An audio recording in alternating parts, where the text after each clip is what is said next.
Hi everybody, good morning. It's Bill Whittle Live. Good morning. Good morning here in California. Time just turned noon in California, making about 3 o'clock on the Eastern Coast, I think. Today is Wednesday, the 8th of March 2017, and today we're going to be talking about Women's Day. It means something different overseas than it means here. Here it means a chance for people who maybe have a little too much time on their hands to go out and protest something that I'm not entirely sure I understand, so we'll talk about that.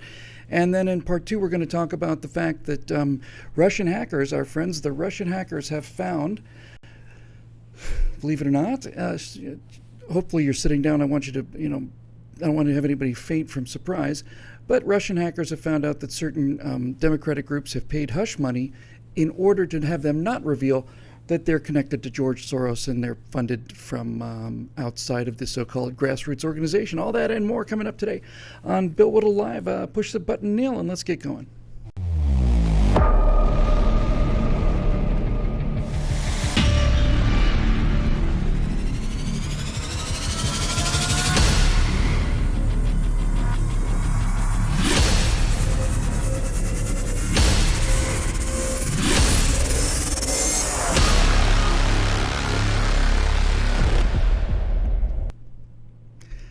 Okay.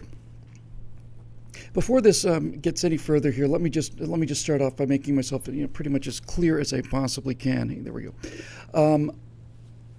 What I'm about to talk about does not apply to women in general. I'm talking specifically now when I talk about feminists in these cases. I'm talking about this fifth wave, eighth wave, 21st wave, whatever these wave of feminists are, that think that the best way to handle their suffering and their oppression is to have a big march on Washington on Women's Day. Let's start with the basics here.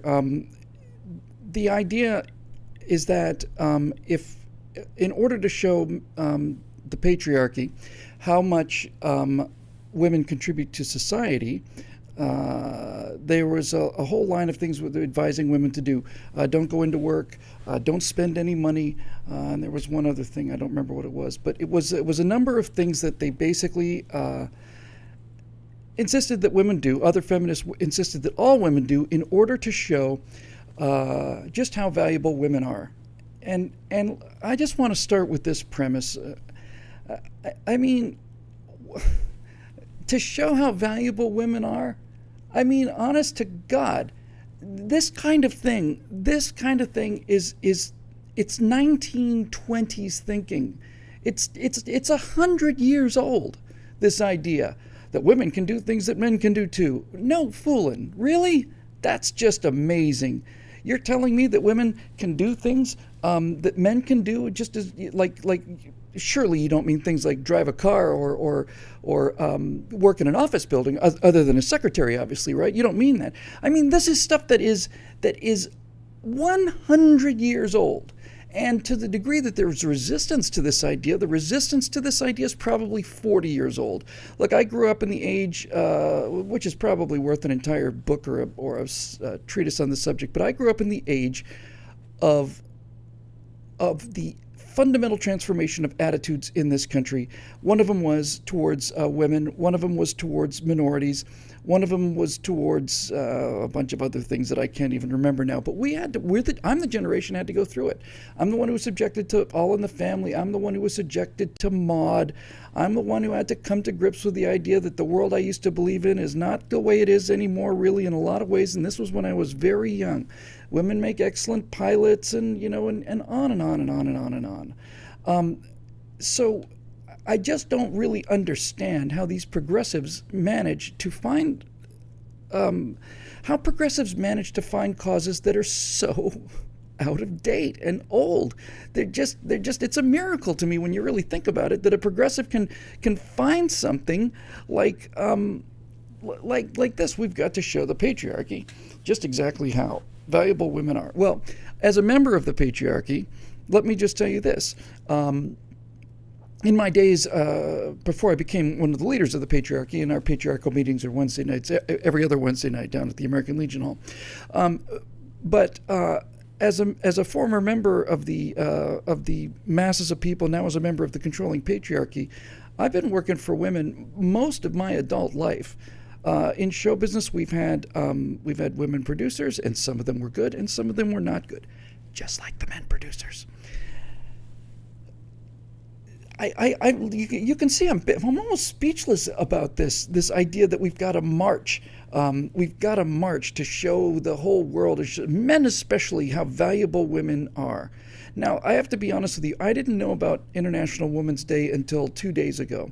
2 or 3 days ago. And the reason I found out about it 2 or 3 days ago was because my fiance, who's Russian, says that March 8th is Women's Day. And I said, okay.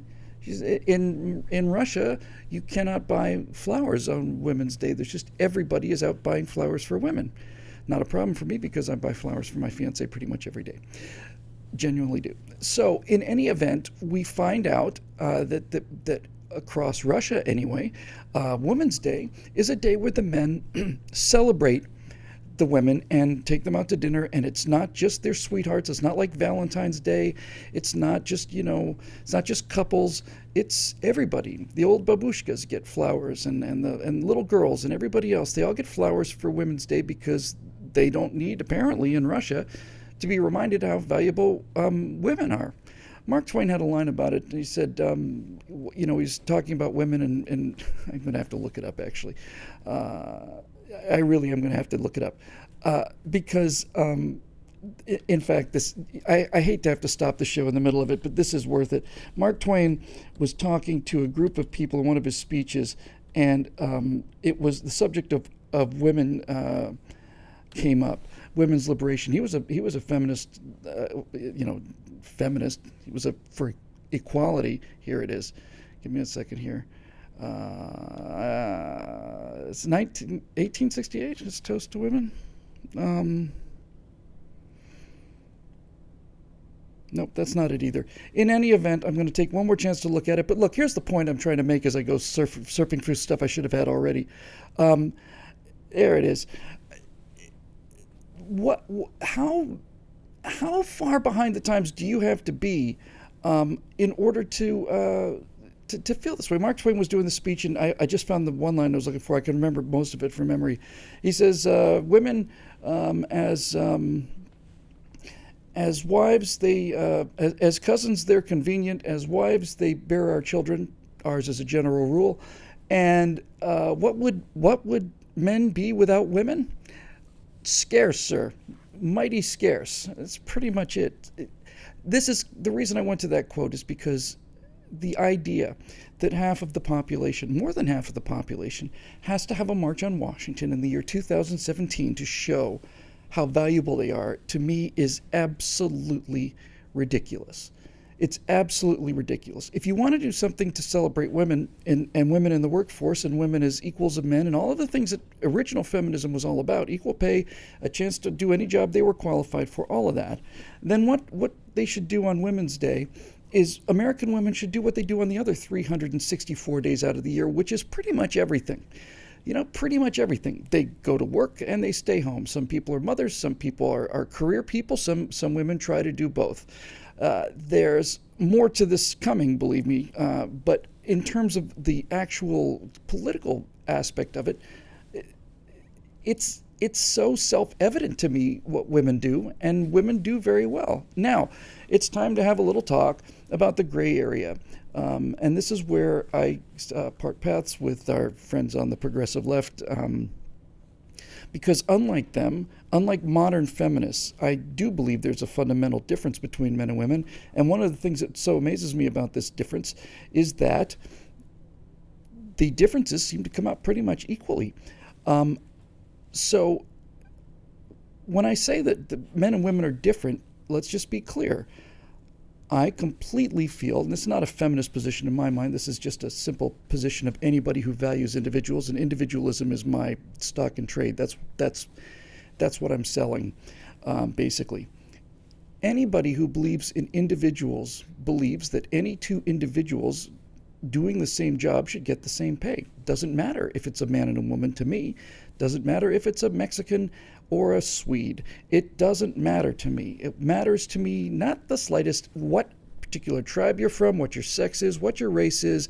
I don't care about your sexual preference. I don't care about your religious background. I don't care about anything in the society, because all of that stuff is none of my business. The only thing that's my business, especially when it comes to my business in terms of my business, is, are you good at what you do, yes or no? And if the answer is yes, I'm interested in hiring you. And if the answer is no, then I'm not interested in hiring you. And there's nothing to do with women or race or anything else like that. So the question is, are you good at what you do? Now, in virtually all cases in this economy of ours, women are capable of performing exactly as well as men. In many cases, they perform better than men based on the individual. There are some areas where women are at a disadvantage compared to men, and it's not a political disadvantage, and it's not an economic disadvantage, it's not a patriarchal disadvantage. It's a disadvantage in terms of biology. So here's the basic deal, folks.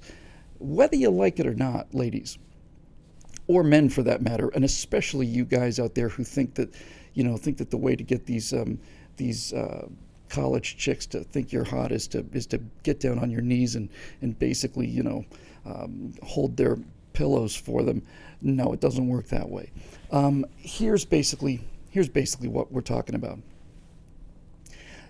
Nature has the whole idea of sex in itself. I don't mean sex the act. I mean the idea of sexual division was basically a chance opportunity. It was going to happen eventually. The earliest life forms didn't reproduce sexually. They just basically split into other ones of their own. So why did natural selection and evolution favor sex anyway? Or if you're religious, then you already know the answer to these things. But I certainly believe there's plenty of evidence for evolution. So why are there two sexes? Not just in humans. Why are there two sexes throughout all of species on this earth, basically, almost all of them? Why are there two sexes? Why not one? Why not four? Why do we have two sexes? And the actual reason is because having two different sexes drives evolution. It makes the evolutionary changes much, much faster because they become less random. What does that mean? Well, that means that if you have a group of lions and all of the lions are of one sex, then the lions will reproduce, and the weaker ones and the smaller ones will reproduce about as effectively as the bigger ones. And it's true that some of the smaller, weaker ones won't survive as much, and more of the bigger ones will slowly over time, and so on. And so the better genes in terms of survival, in terms of fitness for survival, get passed on, but they get passed on slowly. Because we have sexual differences, what that means is that a lion who is clearly the strongest, this is something that is discernible by lionesses as well as human women, and probably insects as well, or certainly in any kind of mammal can tell this difference, and reptiles as well. The reason sex developed and the reason sex is actually useful is because if you have lions, and instead of it all being just the unisex lion, now if you've got a male lion and a female lion, and the male lion is incredibly strong and obviously strong, then that particular individual gets to mate with more females, and that is what allows those superior genetic combinations to get passed on down through history, is the fact that males have to do some, in virtually every species, certainly in this one because I've got dinner plans tonight, virtually every species, the male has to put on some kind of a show. Now, it may just be a show of strength, it may just be that they're bigger, but in most higher level animals, the males have to put on a show. And it's either the bird that makes a perfect little house for the female bird and goes out and decorates it and does all that and says, "Come on in." She says, "Better one over the hill."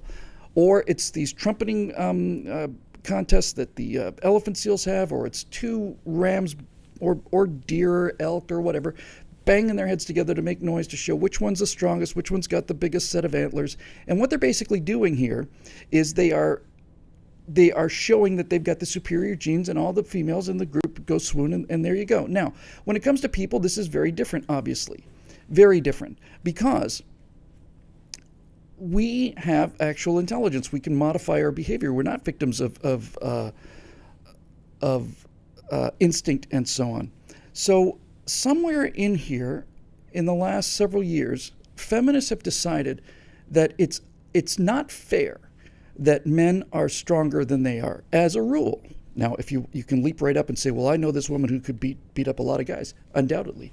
But she's 4 standard deviations to the right. Men are stronger than women, and they're bigger than women, and they're faster than women.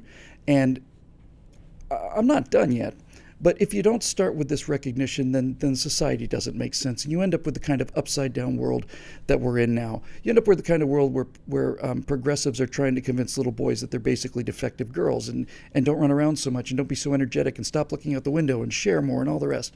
No, they're different. They're very different.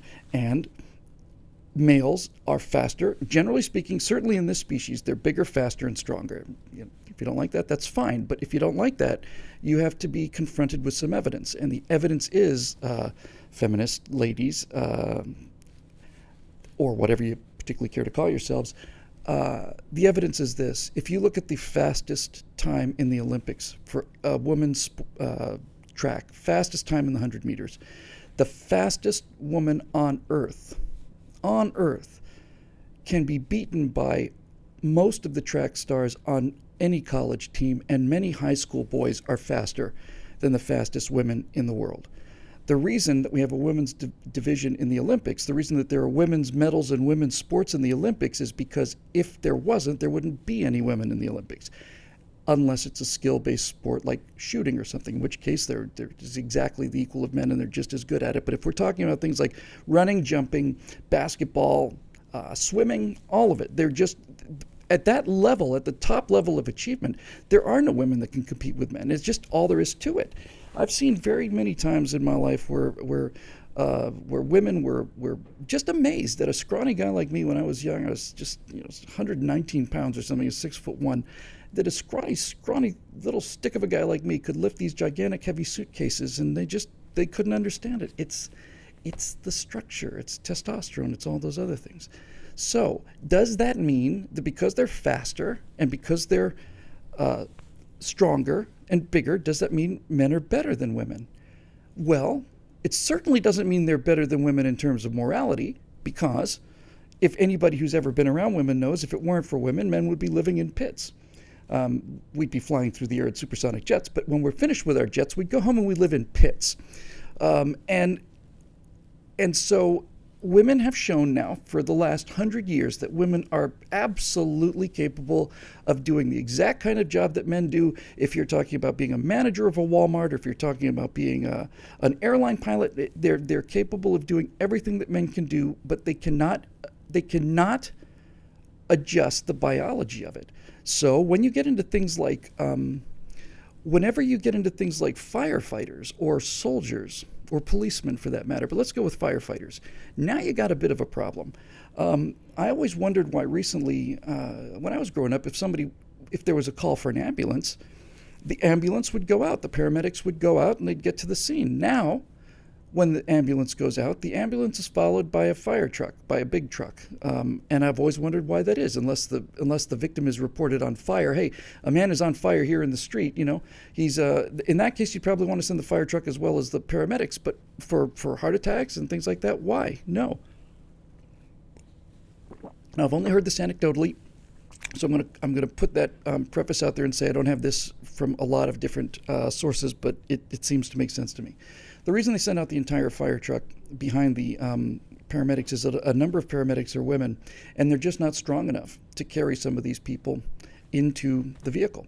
So we have to send the men out to help them carry. Now, if a woman can carry the exact same amount of weight as a man, or let me rephrase that, if a woman can carry whatever the standards are for a man, whatever a male firefighter has to be able to carry in order to clear the bar physically, if a woman can do that, then she's a fantastic firefighter, and honest to God, she has my absolute 100% not only support, but respect. Not that she needs it. But when you start doing things like lowering standards in some areas, then your whole society gets a little worse. And I don't see any particular reason to do that, because there are things that women can do. This may come as a complete shock to those of you on the left. There are things that women can do that men not only are not as good at, they are simply, absolutely, simply incapable of doing it. And the first thing that comes to mind is, we wouldn't be having this conversation without women, because ultimately women are the definition of a woman, the actual definition of female. We're talking about the sex now, not the gender. The definition of that is the ability to have children, the ability to have offspring. It's a two-part process, at least if I remember correctly. I'm pretty sure it takes at least two to do this, but but it's the woman that is in fact the life giver, and we've always recognized this. And any civilization, as a matter of fact, you could come pretty close to this. As a matter of fact, I'm going to go with it right now. In my mind, the definition of a civilization, the definition of the word civilization means that the men in that society understand that protecting the women for a variety of reasons is in fact their primary obligation in that society. Women and children first is not just good manners, it's survival based. And it's not just survival based, it's also good manners. There's a reason for it. There's a reason that the men lined up on the Titanic and had an hour to think about this. There's a reason why the men lined up on the rails of the ship going into ice cold water and put their women on the lifeboats. There's a reason for this, a biological reason. There's a moral reason for it. And that is the obligation that actual men have to protect women and other people who are weak and sick and unable to protect themselves. This is what men do. This is our job. And if you've ever met real men, and by the way, I've many years ago, I coined an expression for being in the dating scene in Los Angeles. And my description of dating in Los Angeles is very simple. The men are weak and the women are crazy. And that's how it works out here in progressive land. The men are weak and the women are crazy. And the weak men make the women crazy. And the crazy women make the men weak. And it's this death spiral. And you end up with these soft men who are just absolutely intimidated by women, and they're beaten down by women. And what they don't understand is what the women are doing when they're being that crazy and that aggressive with them is just like any other person. They're looking for boundaries. They want a boundary. They want this. They want it. Basically, what they want is they want to know where this guy's going to draw the line. I have a close friend who I'm not going to name here, who we were on a cross-country drive. We'd done it many times as teenagers, many times, driven the whole length of the country. And he came out here to pick up a bus or something for his transportation company. So the two of us drove back. We were in our 40s at that time. And I said to him, we're talking about this very subject, and he said, when my wife gets really mad at me, she goes into the bedroom and closes the door. And I said, well, you go after her? And he goes, no. He said, no. I said, well, why not? He said, because she's closed the door. She doesn't want me in there. And I said to him, Steve, the reason she closed the door is because she wants to see if you care enough about her to open the door. In other words, where's the line for you? Where is the line for you? And when you have this incredible kind of male weakness, the women will keep pushing to find out is this guy going to stand anywhere? Is he going to stand anywhere? Is there anything that he's not going to take? And they're looking for it. And if you don't understand this, then I'm sorry. That's just the way things are. And I understand all the charges are going to be leveled against me by the politically correct police, and I don't care, because what I found is even these politically correct women, even these really, really serious young, social justice warriors who are all about this, who are the people first in line marching out there in the street, they may not admit it to themselves, but they know inside that if they had a choice between some guy who basically stands there and says, march on and have a good time and all that, but seriously, this is kind of silly, and we're stronger than you are, and it's our job to protect you, whether you like it or not. We're going to get the bag for you and put it in the overhead compartment, whether you like it or not. If you say this offends me, we won't do it, because we're just basically doing what we're programmed to do, and that is to protect women and to make their lives as nice and as livable as we possibly can, and really mostly to be their heroes. So if you run into a woman who's a fifth wave feminist and hears that, say, I would never, ever, ever, ever, ever go out with a man like that. I'd much prefer this guy who's sitting here sipping lattes and with his gigantic cup, that he holds in two hands while he sits in his red footies, and he's on a couch and he's sipping his coffee on Christmas. Here's how to tell your family about Obamacare. Pajamas boy.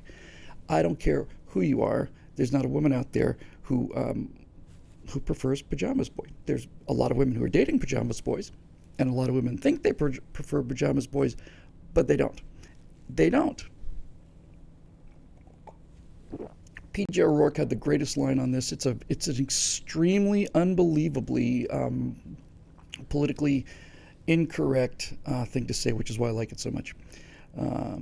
P.J. O'Rourke said that, based on his traditional role of women and so on, he said, and his other political beliefs. Says a lot of feminists call him a Nazi, and he said, and that doesn't bother me very much because nowhere in the history of humankind have females ever fantasized about being ravaged by a man dressed up as a liberal, and there you go.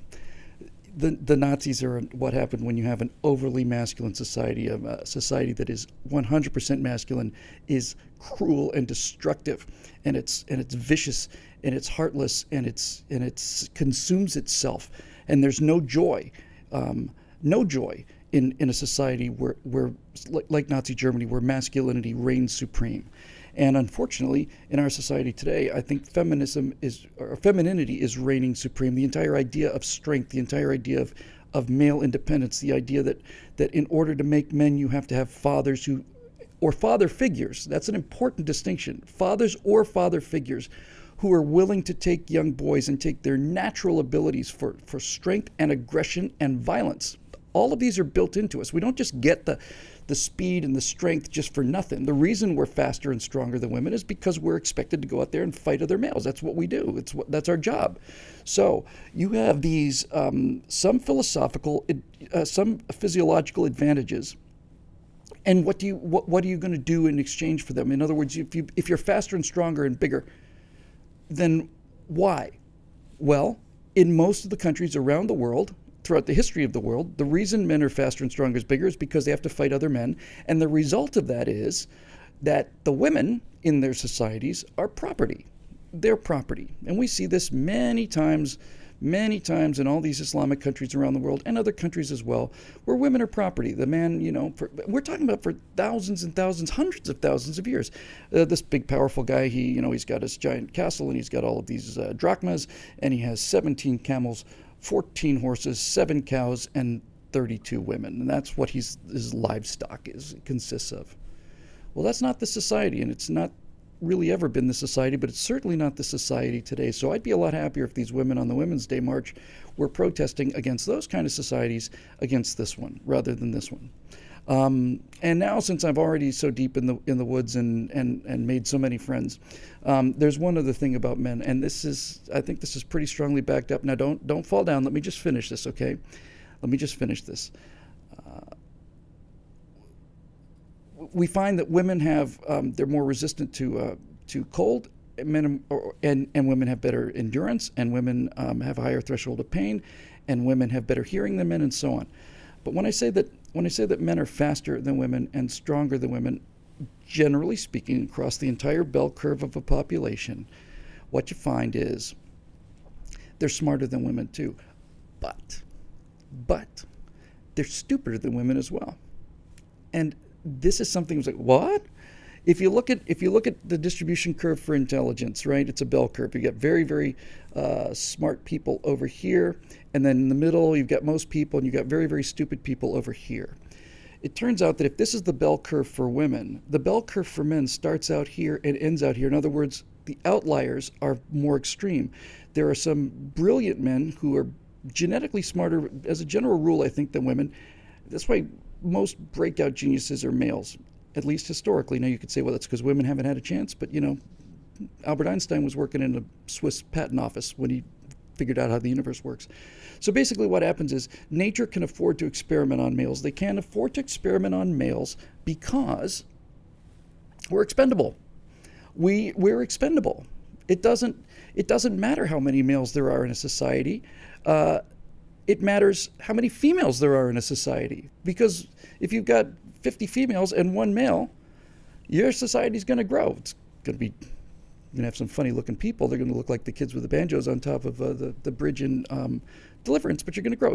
On the other hand, if you have 50 males and 1 female, you're in real trouble. This is just how it works. This is how it's built. So what you find is that men are on the one extreme edge. When we're talking about breakout genius brilliance, they tend to be more men than women, and I don't suppose this is going to take much convincing, ladies. On the other end, at the supreme end of stupidity, men own that in a big way. I don't think I've yet seen a woman on the internet, and I've seen a lot of internet videos. I don't yet see one woman who didn't say, hey, look at this, and then immediately, be killed in some horrible way. I've never seen them do stupid stuff like this. I've never seen them do stupid stuff like this. And this is basically the kind of the balance that we've come to accept here, right? It's that men can do amazing things. They're in the air. They're dreamers. They can design things. Women can design things too. I'm speaking in generalities. But there are some things they're utterly incapable of doing. Utterly incapable of doing. And when it comes to stupidity, and I'm talking about open mouth, drag your knuckles across the ground stupidity, men own that. That's pretty much it. And the same thing with violence, right? With violence. Virtually all of the violent crimes in the world throughout history have been committed by men. Almost all of them. Almost all of them. So it's like everything else. You've got pluses and minuses. So anyway, Miles Cirillo just said, hold my beer, watch this. Those are famous last words for low IQ individuals. And I've never heard it come from women, ever. They're too smart for that. So where are we today in 2017 as a culture? Where are we and where should we be?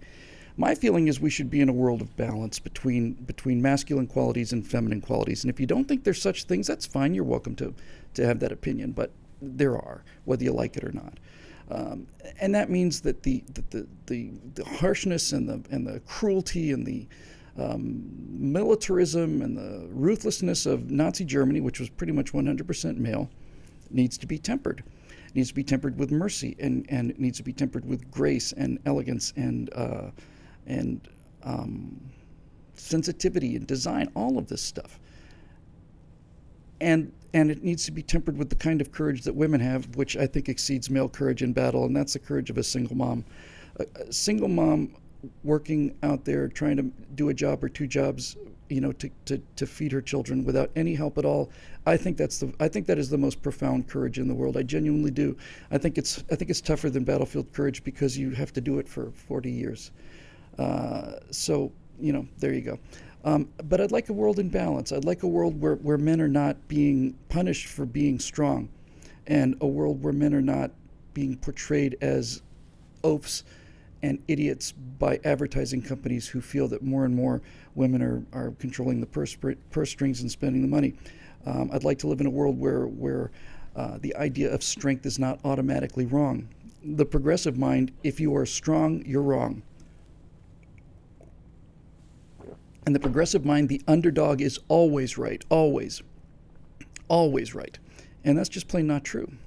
So I'd like a world of balance is what I would like on Women's Day. I'd like a world of balance. And I think we were pretty close to that before these progressives came along, because in the world I live in, you don't need to have Women's Day marches. It's like having, it's like a day without women. What would that be like? It'd be like a day without electricity. It'd be like a day without water. What are you saying? What are you saying?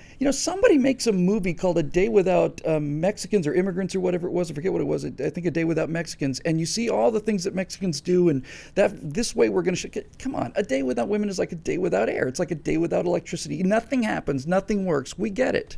We get it. So why don't we just stop all of this nonsense? And this goes into the transgender issue too. Why don't we just stop all of this bull that we've been hearing for the last 20 or 30 years? And why don't we do what our political philosophy tells us we should do, which is look at every single individual as an individual. If I'm looking for a sound designer or something on a movie, I don't care whether it's a man or a woman. I don't care if it's a transgendered person. I don't care about any of that stuff. Not at all. It doesn't make any difference to me if they're black or white, or I don't care whether they're atheists or religious. It doesn't matter. It matters to me if I'm going to hire that person for a specific job. I want the best person I can get, and the best person I can find, and the best person I can afford.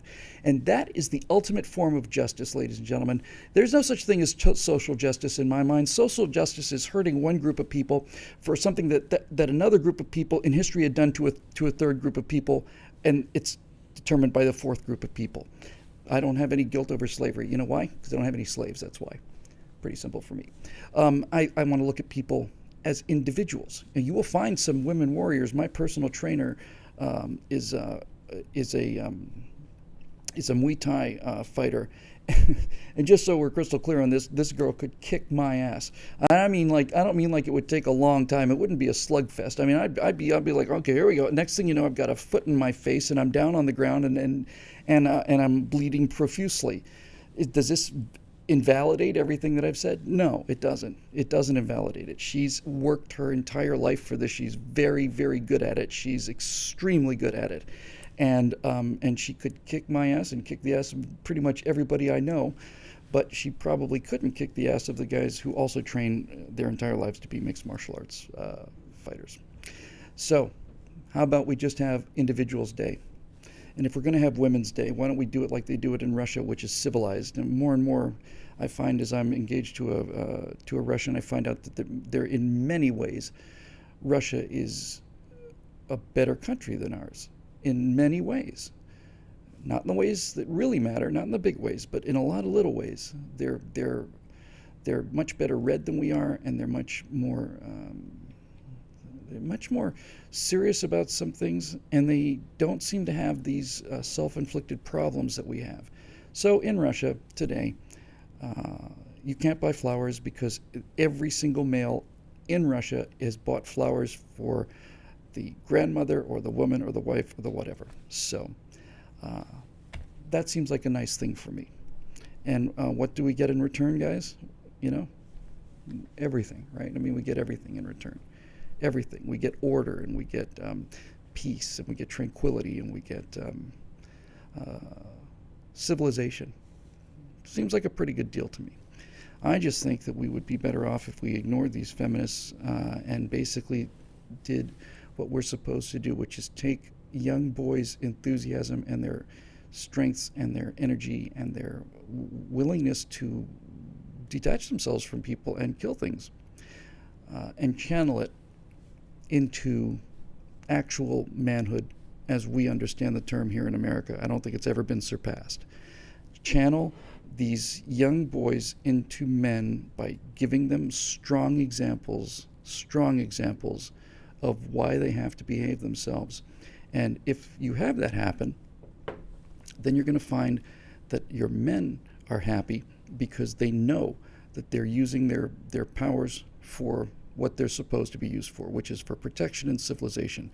And the women are happy because men are behaving like men and not behaving like children or women or boys or whatever.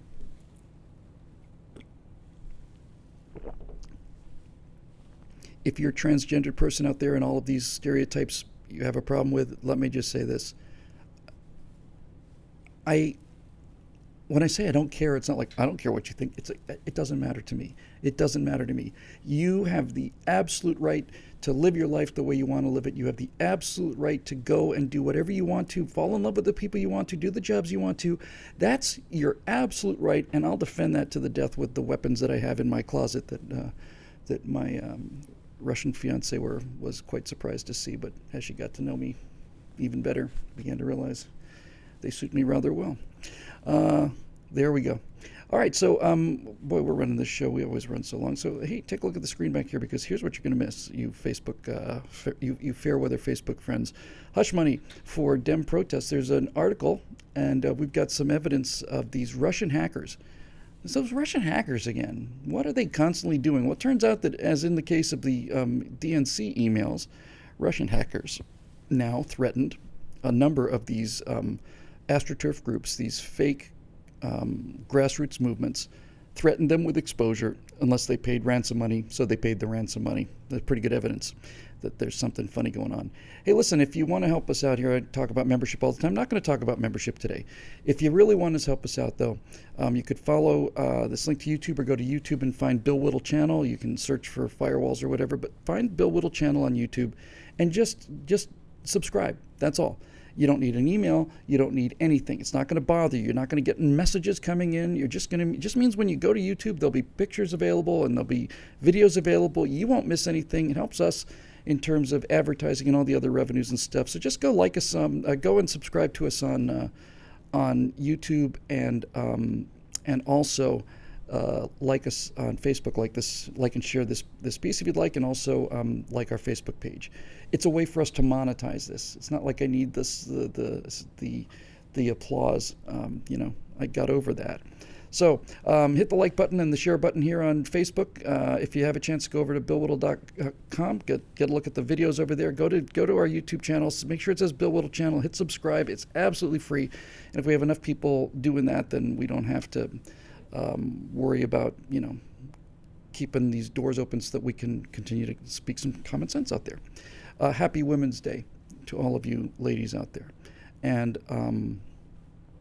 my deepest respects and admiration for everything that you do for us, no matter what the job is.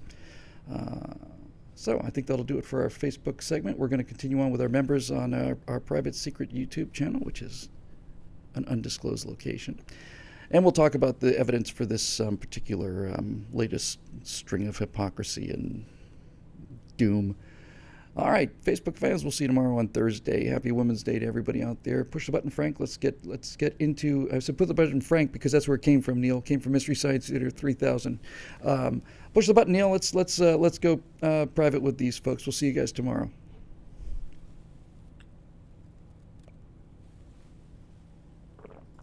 Okay, here we are. Back with our members for part 2 of this adventure. We have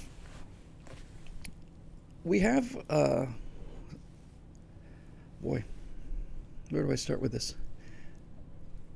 Since the election of Donald Trump, there has been an unbelievable fountain of evidence. Not just that people on the left have a different political opinion than ours, but there's just been a myriad of evidence that they not only disagree with us politically, but that they think differently than we do, and that by our standards, they're not very good people. And we see this again and again and again and again and again with all of their willingness to break the rules, with all of their willingness to cheat, and all the rest of it, and so on and so forth, and their absolute unwillingness to realize that they lost an election as a result of their policies. So now they're fighting this underground war. They're trying to set up a shadow government, basically, to stop, delegitimize all of this stuff. But they're not doing it fairly, And here's the point of this particular story for us today: they're not doing it fairly, and if they're not doing it fairly, then I don't expect them to fight fair, because they're not fair. But I do think that we need to at least point this out to them, and especially to us on our team. So what do I mean when I say they're not fighting fairly? Well, it's pretty simple. After Obamacare was implemented, or even started to be talked about seriously, just spontaneously, this Tea Party movement just spontaneously came out of nowhere. It just happened. Nobody put it together. At least nobody called me. I don't remember getting the call from the Koch brothers saying, "I'll pay you, $7,000 if you go down here and do that." Now, I have been paid thousands of dollars to go speak at some of these events, but I don't remember to be paid to go and stand in the crowd and hold a sign. And I got paid to speak at these events because I had been defending these events for free for a very long time. So what does the significance of this second story mean? Neil, do we have that headline from, I think it's from Knoxville, or, yeah, just run that up there for a sec. Is it the Nashville? I can't quite see it from here. Tennessee Star. Tennessee Star reports that Dem groups paid hush money in order to hide their funding sources. Here we go. Report. Democrat groups paid Russians to hide protester funding. Sounds about right, doesn't it? What does that mean? Well, it means that these pesky Russians have hacked into many of these so-called grassroots movements on the left, these town hall meetings where people stand up and say, "I demand my Affordable Care Act health care. I demand it. How dare you repeal a law that's tripled my insurance rates and given me fewer choices and made me change my doctors. How dare you evil Republicans do this?" Doesn't make a lot of sense to me. We talked before about the fact that you can usually tell that these are not genuine people's movements because the signs all look the same. Somebody's printed the signs, and they've gone to the same printer, and they're well laid out signs, and they're very strong. You can see them on camera from a long way away, but they're not real signs because they're not made by real people. And I think I said this yesterday. You can tell the Tea Party signs were real because they were just awful signs. They're just terrible signs. They're made by, it's like, it would be like, pay less taxes. They get to the edge of the border and they realize they don't have enough room for the rest of the letters. And that's appropriate because that's a grassroots movement. That's actual movement of the people. Now, the left is trying to say that this response to Trump and this response to the gigantic Republican takeover is causing similar grassroots movements and also causing an explosion of the people's will.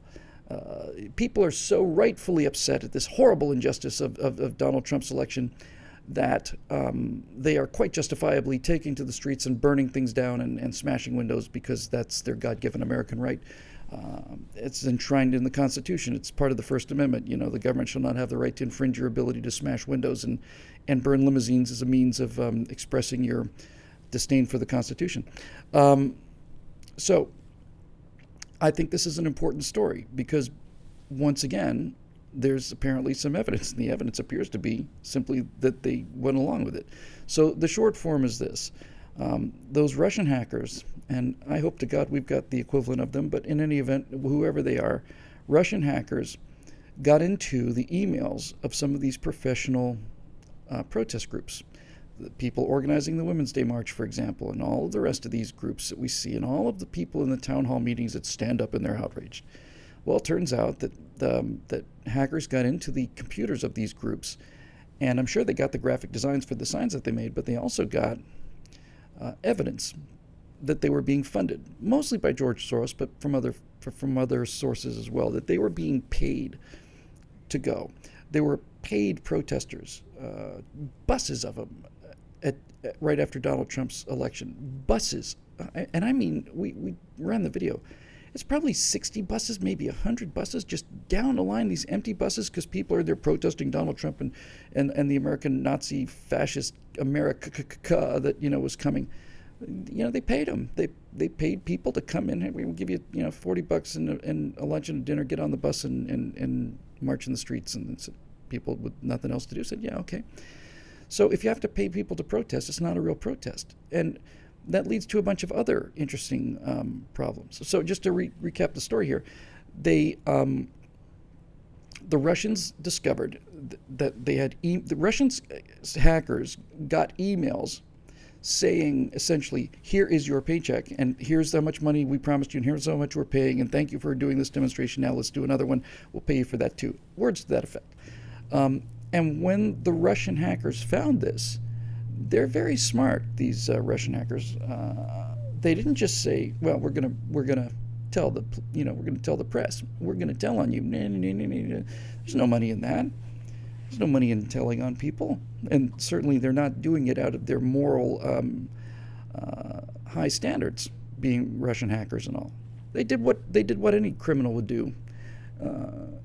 That had half a brain, and these guys apparently do have half a brain. They basically said to these progressive groups, you will pay us, or we will reveal to the public that you're being funded by left-wing backers. And so they paid.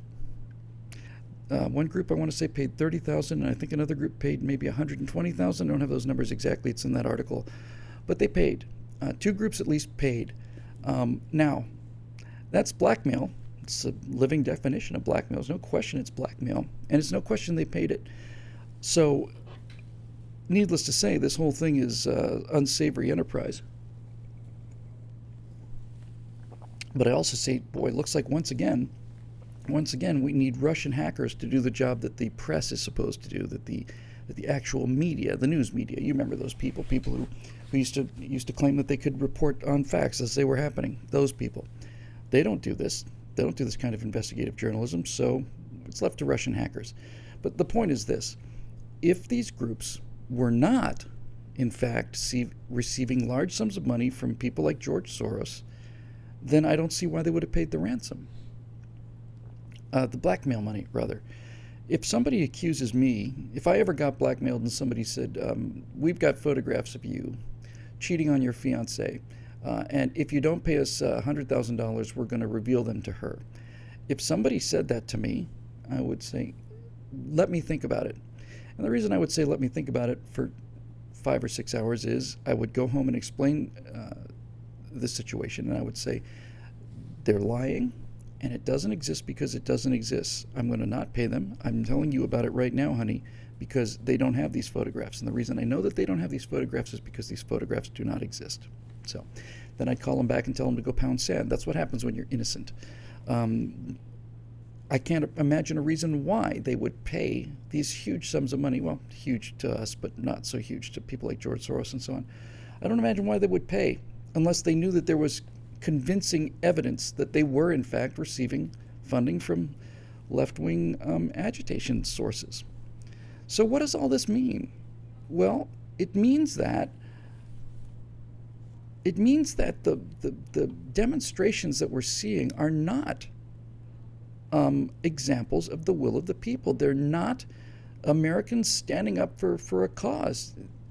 You know what it means? Here's what it means. It means that if you have to pay somebody to demonstrate against Donald Trump, then you probably don't have too many Americans who are that much against Donald Trump. The Tea Party movement came out of nowhere. Hundreds and hundreds of thousands of people were so upset by the idea that the government would control your life through health care that they spontaneously got together, and instead of forming one or two national groups, they formed hundreds, maybe thousands of local little Tea Party groups, and they get in their cars and their RVs and their campers and their trucks and everything, and they drive for 400, 500 miles. I can't tell you how many rallies I went to back in the real golden days of the Tea Party activism between 2009 and, let's say, 2012, somewhere in there. I can't tell you how many people I met who said, we drove here from Minnesota and we're in, Kansas. The people have driven hundreds of miles to come to this rally. And the rallies were an interesting combination because they were spotlessly clean and very secure because they're Republicans and conservatives. They did things like pay for the porta potties, pay for the security, pay for the license, leave the place cleaner than it was when they arrived. And they did all of those things. But some things that didn't work out very well, and it's because they'd never done them before. These weren't professional political operatives. These are people who've never been involved in politics in their lives, who were so motivated by what was going on under the Obama administration that they simply decided they had to get up and do something about it. So that's a real movement. If you have to pay people to protest Donald Trump, that means that there's not a whole lot of people out there that angry about Donald Trump, right? I mean, we didn't have to pay Tea Party people to come. They came by the thousands, by the hundreds of thousands. So if you have to pay people to come to anti-Trump rallies, and if you have to pay people to go into town hall meetings and shake their fist and yell and scream at Republicans for trying to repeal Obamacare, what does that tell you? That's evidence. It's evidence. What is it? Absence of evidence is not evidence of absence, but in some cases it can be. And this is one of them. I'm reminded of, speaking of the Tea Party, if you want to understand how the left works, you can't do better than this, because this is a repeat of what I'm about to tell you, but the one of a couple years ago is just clearer. A couple years ago, there was a call that went out among progressives, and basically they said, we need people to show up at Tea Party rallies with racist signs, and we need you to look like you're members of the Tea Party group, because we need you to go out there so we can show the world how racist the Tea Party is. We progressives are going to infiltrate the Tea Party, and we're going to stand there and we're going to hold up racist signs so we can show the world how racist Tea Party people are. Well, there's a small flaw in that reasoning, and the flaw in that reasoning is this. If over thousands and thousands of rallies you can't find a person who's actually in the Tea Party holding up a sign that is in fact genuinely racist, then they're not racists. If you have to manufacture the evidence to prove what you believe, in spite of the fact that there is no evidence for what you believe, then you're barking mad. You're just plain nuts. And you're one of these people that live by politics, die by politics. You want the Democrats and the progressives in charge because you want people who've worked hard for a living to have their money taken away from them and given to you. I don't think it's any simpler than that. Anybody have any questions, really, about how this works? It's pretty straightforward, honestly. People who are too lazy, too stupid, too envious, too bitter, too whatever, to go out and make a life for themselves, decide that through political action, which is mostly lawless in these cases, they can in fact change society so that they get paid what they want. They don't have a hard job either, because all they have to do is convince the middle of the country. The progressives think that the job of the government is to take money from people that make money and give it to them, not to poor people, to them. They'll distribute it to the poor people after they take their administrative fees, let's just say. So on one hand, you've got people who are agitating for taking money from the treasury, which is put in there by people who are successful, and giving it to poor people in exchange for their votes. On the other hand, you have people who pay taxes and who run businesses or work for businesses, just hard-working, regular people, work at a gas station, whatever you do. And whatever you do for a living, you have my undying respect. I don't care what party you are. If you work for a living, you've got my respect. I think so much more highly of a kid behind the fry station at McDonald's than I do of some professor at Berkeley, doing everything in their power to shut down free speech. I respect them enormously greater than I do that other person. So what does that mean? Well, you've got people who, on the other side, understand that the government doesn't make money. And the government can print money, but it doesn't create value. It can print money and lower the value of existing money, but they don't actually make anything. They don't actually produce anything. Even the roads. Things that you think the government would be doing. Can you make some roads for us? Yes. Well, those roads are paid for by they're built by private contractors. So the government doesn't make anything. They don't make any money. They can only get money from taking it from other people or by printing it, which means the value of everybody else's money goes down. And so there is a group of people opposite the people that want the government to give them everything. And these are the people that say, in order for the government to give you everything, they've got to take it from people who are making money, and that's us. And this is the attitude I've found pretty much universally. We don't mind helping people who are in need. We don't want to see people suffering in the streets. We don't want to see poor people starving in America. The biggest problem with poor people today, health problem, is obesity. It's one thing for us to say, here's some of our hard-earned money, especially when it's voluntary, which is something we're very good at in this country, and saying, no, I'm going to give this money to this church, or I'm going to give it to the Salvation Army or whoever, and I don't want to see this, so here's some of my money. And we'd even be willing to say, okay, if you want to tax us enough to cover people who are in dire need for the period of time that they need assistance, I'm probably okay with that too. But any money that gets spent has to come from someplace, and it comes from us. I'm not a millionaire. I'm barely a thousandaire, to be honest with you. But it has to come from us. So in the middle is the rest of the country. In the middle is a country that, through heritage and through conviction and through history and so on, has been imbued with basic values like the Protestant work ethic, and they understand still, some of us on most levels, and out in the middle of the country, I don't mean the geographic middle of the country, I mean the political middle of the country, are still aware of the fact that it's wrong to take public assistance if you don't need it, and so on and so forth. But if you can get enough agitators in the street and keep the spotlight on yourself and try to show that any efforts to make the government smaller are chaotic and doomed to failure and filled with all kinds of terrible, horrible abuses of power and so on and so on and so on, then you're trying to tilt the table just enough so that the middle will go with you. And when the majority of the country, Alex de Tocqueville said this right after the revolution, this republic is going to last maybe one human lifetime. The United States is going to last as long as it takes for people to realize that they can vote themselves money from the treasury. That's the curse of a democracy, especially a wealthy one. When people realize that if you have 51% of the vote, you can vote for that 51% to get all the money out of the treasury. What do you do about that? How do you stop it? You can't. You can't stop it. So every now and then a lightning bolt comes down from Mount Olympus, and the people that are doing the work and paying the taxes, the makers, not the takers, decide we've had enough of these artificial leeches applied to us. We're happy to carry the people who genuinely need help, but that's 5% of the people that are on help. And none of the people who are receiving help are getting in any way freer of the help. They're not becoming less dependent on it. One case in 100 probably. So this lightning bolt strikes, and now the table is turned back our way a little bit.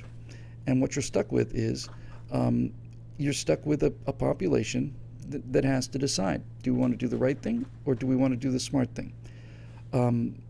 And their decision has been, so far, to do the right thing. The smart thing would be for them to vote themselves money out of the Treasury. And so far, we've just seen us teetering on the edge of this.